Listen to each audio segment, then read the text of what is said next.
can't shut it down. Usually with these videos, I try to come up with some sort of ear-catching or well-written introduction, but for this one, all I can say is this video is absolutely insane. From the idea of putting a dragster in a mud bog to what happened to many innocent people in the crowd immediately following this, I seriously cannot make sense of this video. But luckily, the information and newspaper clippings that we have can. So, I'll tell you everything, but as usual, let's get into the backstories first.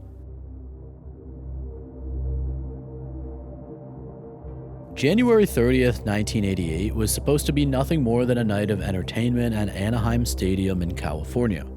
Over 40,000 people had packed into the venue for the Ford Budweiser Anaheim Doubleheader Motorsports Extravaganza, which is an event featuring tractor pulls, racing demonstrations, and various other cool motorsports-related attractions.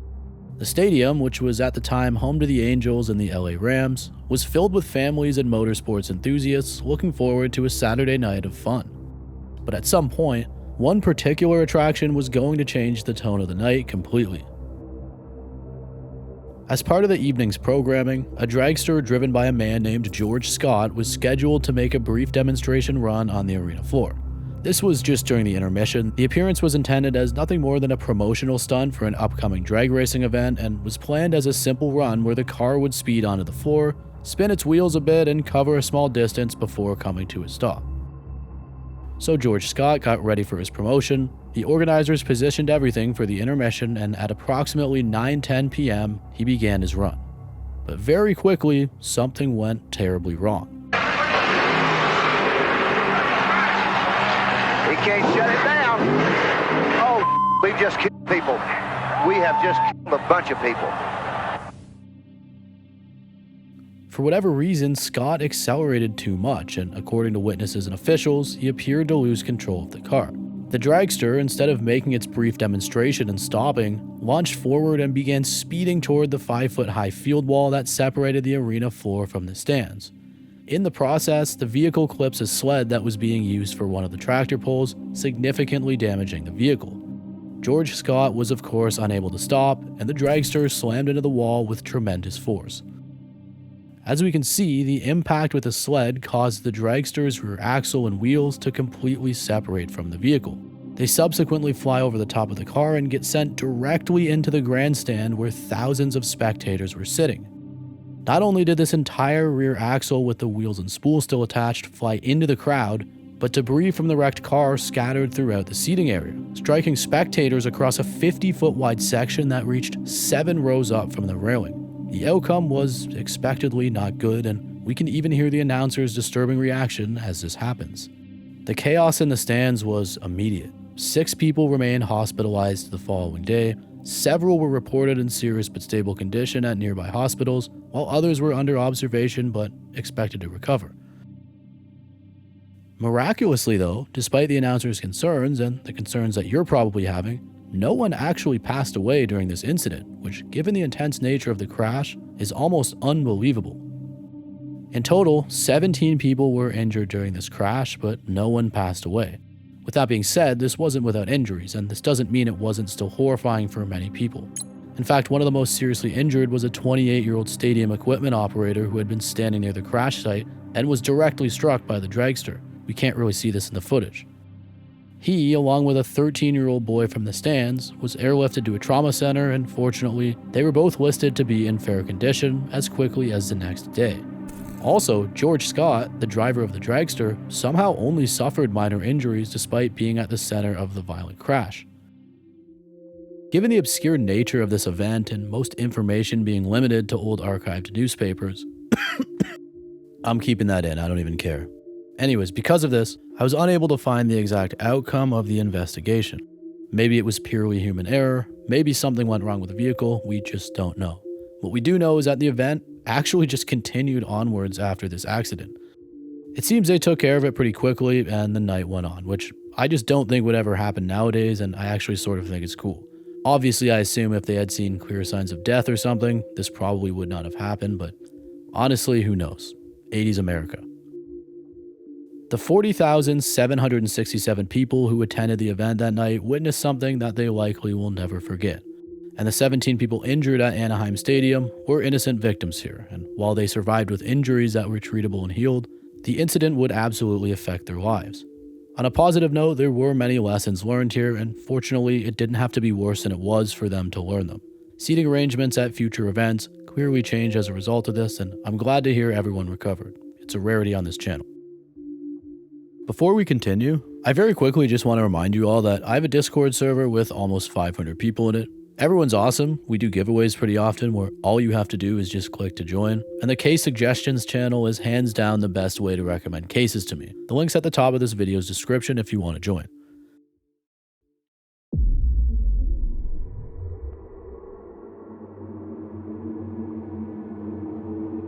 The date was May 7th, 1992, and this case starts with what should have been a typical late-night shift at the McDonald's restaurant in Sydney River, Nova Scotia, which is in Canada for those of you who don't know.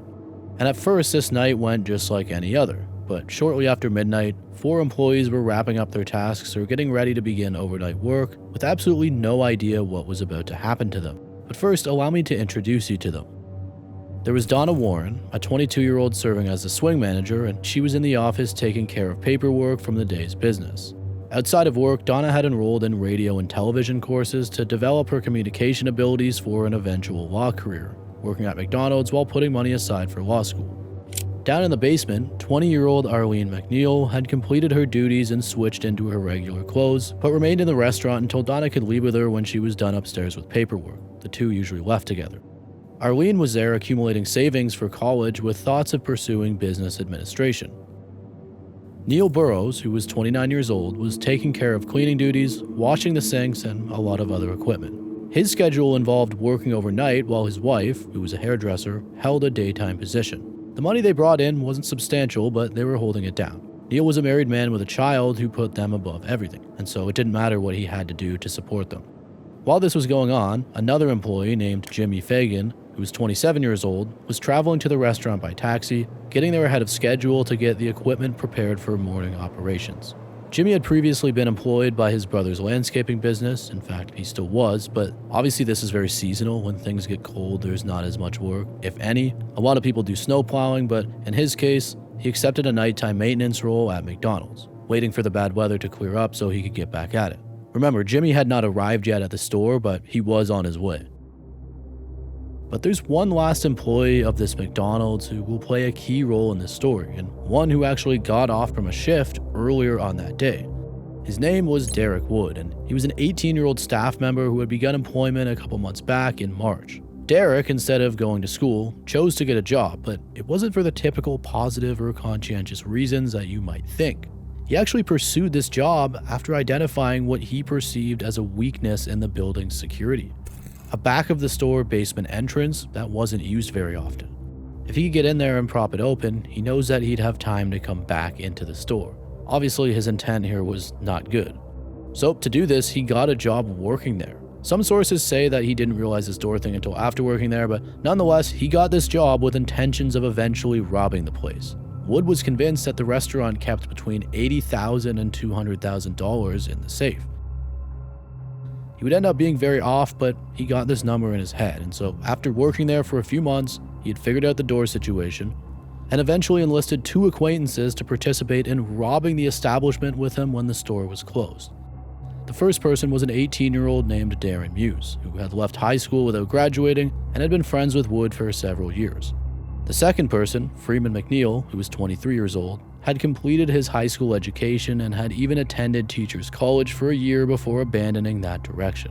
These 3 individuals had engaged in conversations about robbing a McDonald's location even prior to Wood securing employment there. When Derek Wood did eventually end up getting a job at this location, it seemed like the idea was really starting to come to life.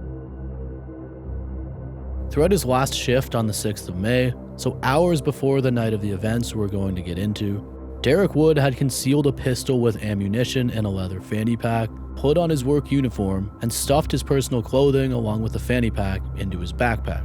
He then used his backpack to wedge the rear basement entrance open, and when his scheduled hours concluded, he remained at the location for a bit, helping Arlene complete inventory work, presumably attempting to get her to finish. He was unaware that Arlene routinely stayed until Donna could accompany her out. The criminal's initial scheme involved having a fourth individual stand guard at the basement entrance while concealed by a Halloween mask. Darren Muse would make demands for the safe to be opened, while he and Freeman McNeil took the money and left. Derek Wood's intended role was simply just to leave the door accessible so suspicion wouldn't fall on him. However, this initial scheme would not matter anyways, because the fourth participant, who was supposed to be a lookout, failed to appear. They chose to proceed regardless, with all three now entering the building instead, and this is where things really begin, and also when they get incredibly dark. Shortly past midnight on May 7th, 1992, Donna and Arlene were in the basement area getting ready to finally leave when the three men appeared. They saw Derek as well as his two friends, and one of the guys was masked up in some Halloween mask, so believing this was some sort of practical joke, Donna questioned Derek and kind of got irritated about him allowing others into the now closed establishment. But this was not at all a practical joke, and things changed very quickly. Like right after this, Derek Wood brought up the weapon and fired at Arlene directly in the head. Arlene collapsed, and Donna, not even being able to understand what she was seeing, immediately recognized that this was insanely serious. Darren Muse, the one wearing the mask, directed a knife towards her and instructed her to remain in place. The reason why they were holding Donna is because she was the only one in the establishment who knew the safe code. They needed her. On the upper level, Neil Burrows had no way of detecting what had just occurred. Remember, the basement was separated from the kitchen by a steel door, and that would have blocked the sound completely. The men made their way upstairs, and before Neil even had time to think, Derek Wood approached him while he was occupied with cleaning tasks and discharged the weapon into his head from behind.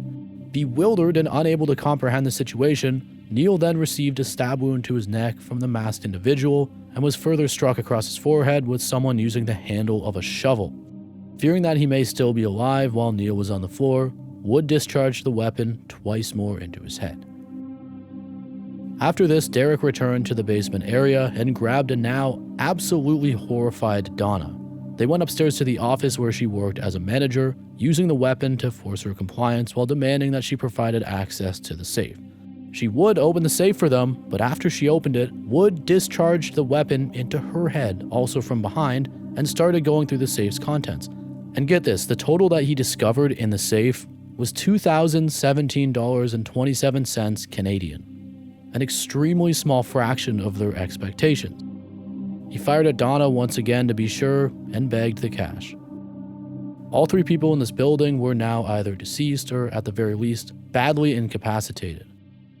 But there was another employee you may have forgotten about, Jimmy Fagan, who was still on his way there. And it turns out that as this robbery was nearing its end, he was just exiting his taxi in the parking area.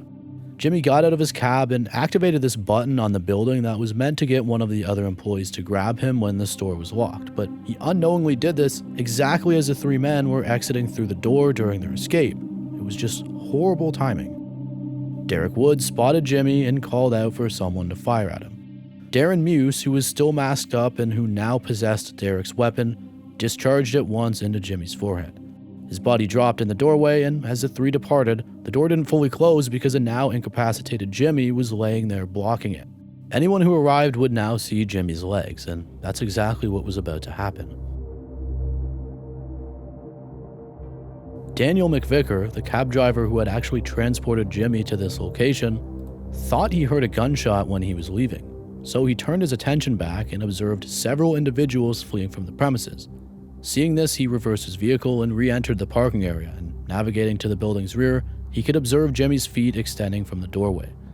He transmitted via radio that his passenger had sustained an injury, so John McGinnis, another taxi operator, arrived at the McDonald's location, and as he did, he took note of a brown Chevy Impala departing at high speed. Both drivers got out and started moving toward Jimmy, who remained in the doorway. They quickly realized how serious this was, and as they carefully repositioned him, they detected sounds of pain and observed the head wound. Because of this, Daniel hurried back to transmit that his passenger had received a gunshot. Law enforcement were notified and were quickly on their way. John, so the other cab driver, went through the building while this was happening and saw the true extent of the crime. An RCMP officer arrived shortly after, following the taxi company's notification, and he was anticipating a false report. This was apparently a common thing in the area because of cars backfiring. But when John emerged from the building, calling out about bodies throughout the premises and potential attackers still inside, The officer retrieved his weapon, called for additional officers, and awaited them. This officer would arrive, and once they were inside, they too realized the extent of this. At one point, they descended to the basement and located Arlene attempting to breathe while positioned face down. This officer repositioned her to facilitate breathing. They located Neil deceased in the kitchen and Donna in the office with a wound to her right eye, displaying patterns that occur when someone receives a gunshot at extremely close proximity. He attempted to detect a pulse without success. Jimmy, who had arrived there in the cab, had actually still been alive.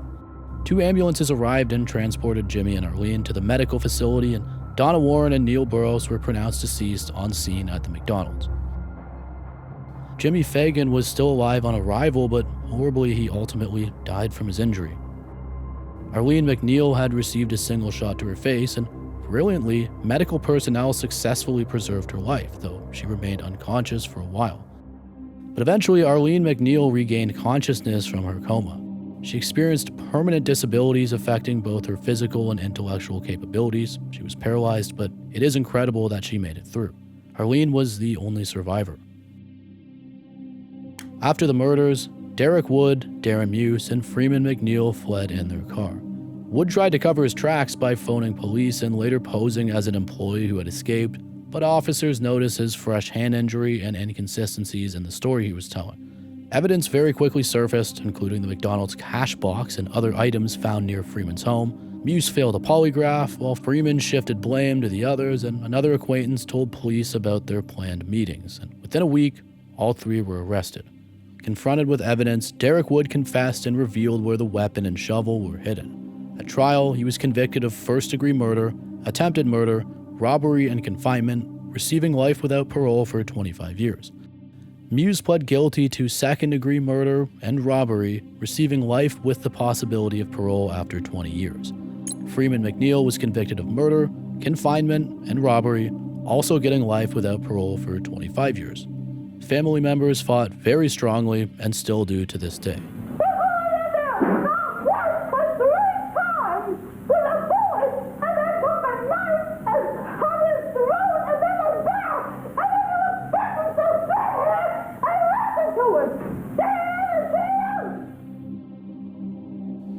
As I said, Arlene McNeil regained consciousness from her coma, but she experienced permanent damage, which affected her immensely. She required constant supervision and care throughout her remaining years and passed away in 2018 at age 46, over 25 years after the attack. The McDonald's restaurant resumed operations about 1 week after the murders on May 14, 1992, with RCMP officers and mental health professionals accompanying staff during a preliminary walkthrough. The restaurant maintained operations for 8 years before the proprietor closed it and had the structure demolished in the year 2000. Another McDonald's was built nearby, and the location remains vacant land today. Darren Muse received day parole authorization in March 2011 and complete parole in November 2012. Reports indicate that he now resides in British Columbia.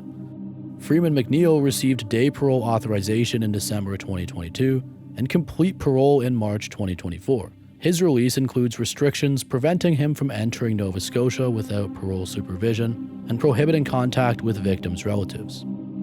Derek Wood continues serving his sentence. His parole request received denial in 2022, with the National Parole Board concluding he presented excessive reoffending risk.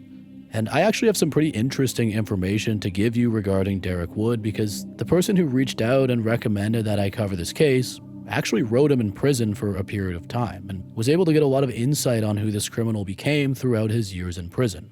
This was primarily during the pandemic. Permission was given by Derek Wood, but I won't be sharing exact copies of the letters or anything like that. I'll just sum it up for you guys.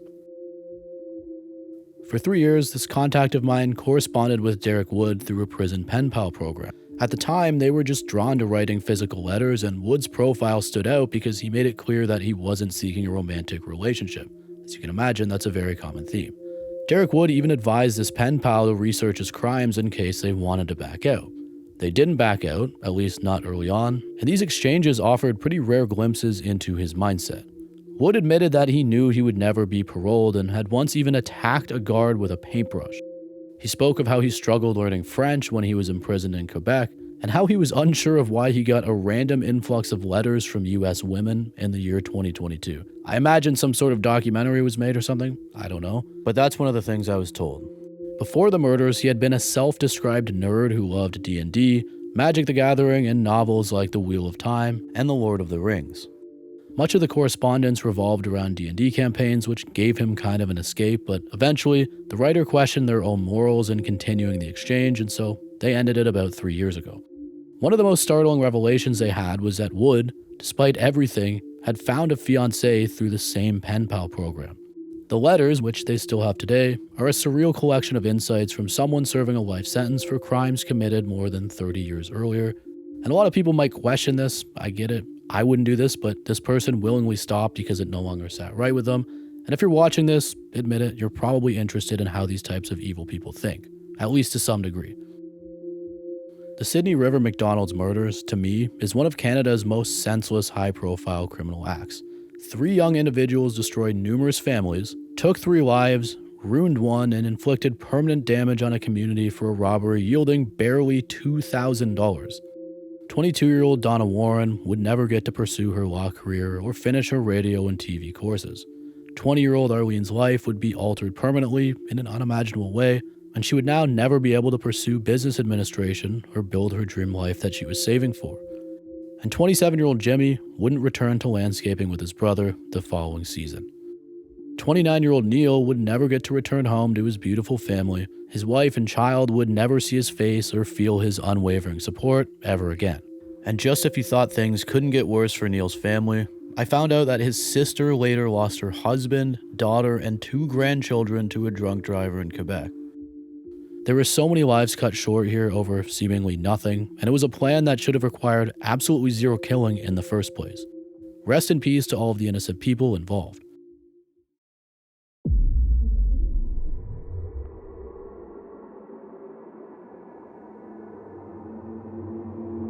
The video you're looking at is right here on YouTube, and it is highly distressing. It was taken by divers just a month after one of the more disturbing shipwrecks that I've looked into, and I'll just say it right now, many of the victims of this wreck were still down there when this was taken. We can see an example of this if we continue watching through.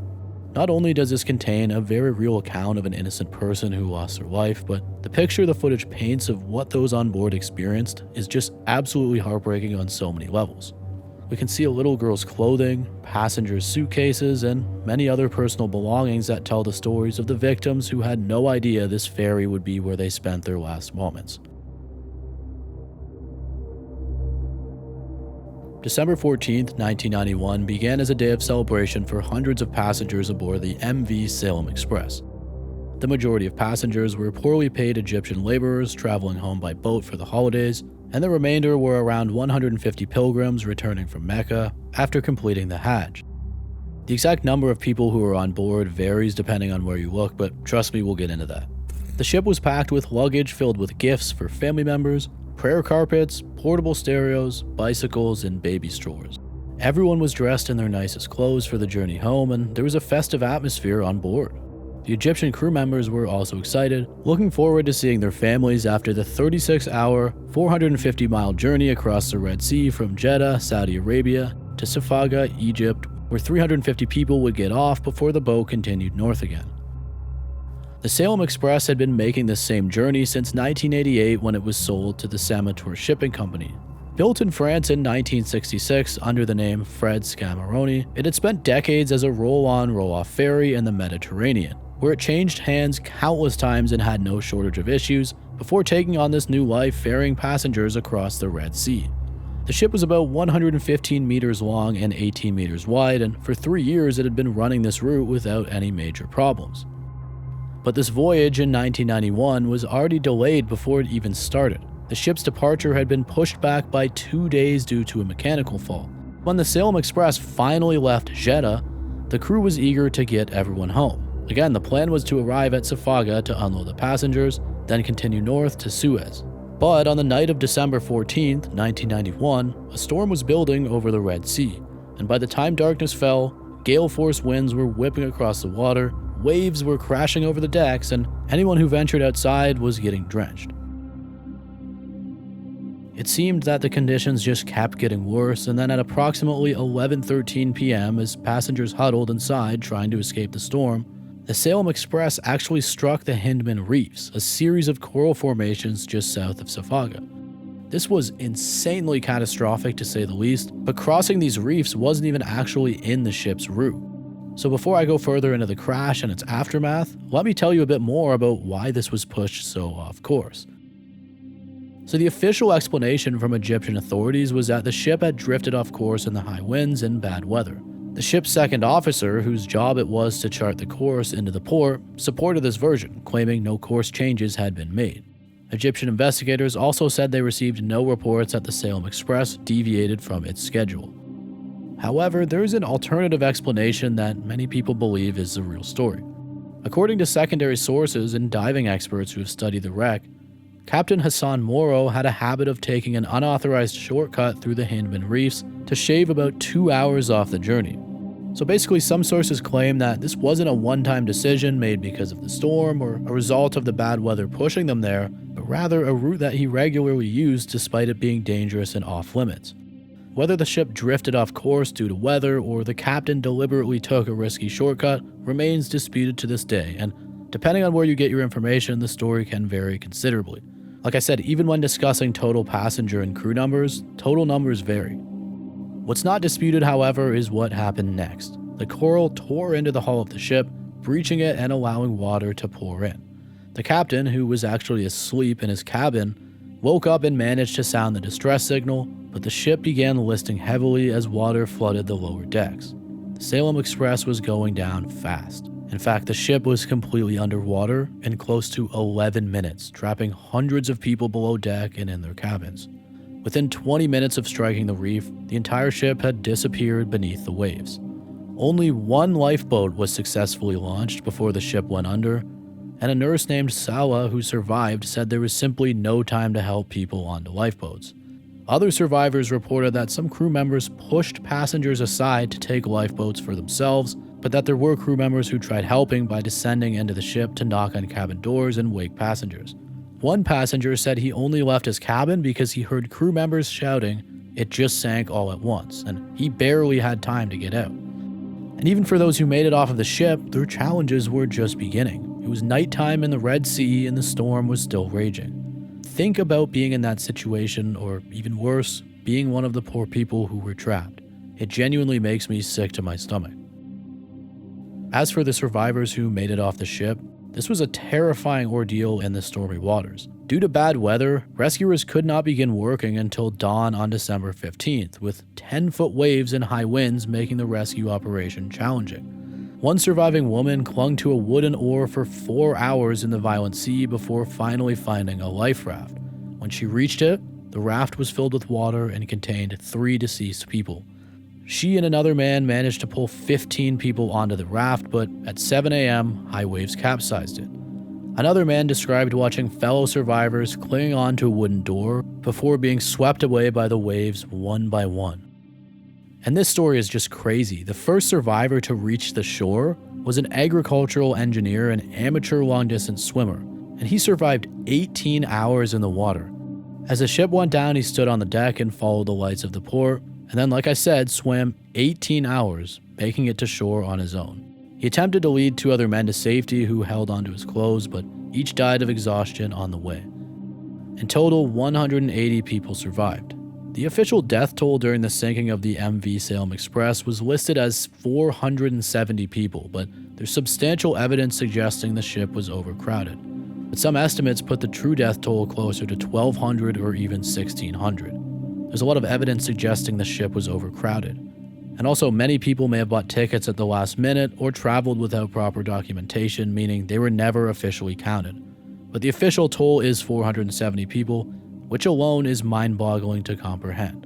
And also, I just want to say, I'll see certain articles talking about this, and they'll use that 470 number, but then they'll say that during the recovery operation where they would retrieve the deceased people to return to their families, over 600 bodies were found, so nothing really adds up numbers-wise with this. Everywhere I look, it's something different, and this is a pretty well-known and common theme with this disaster.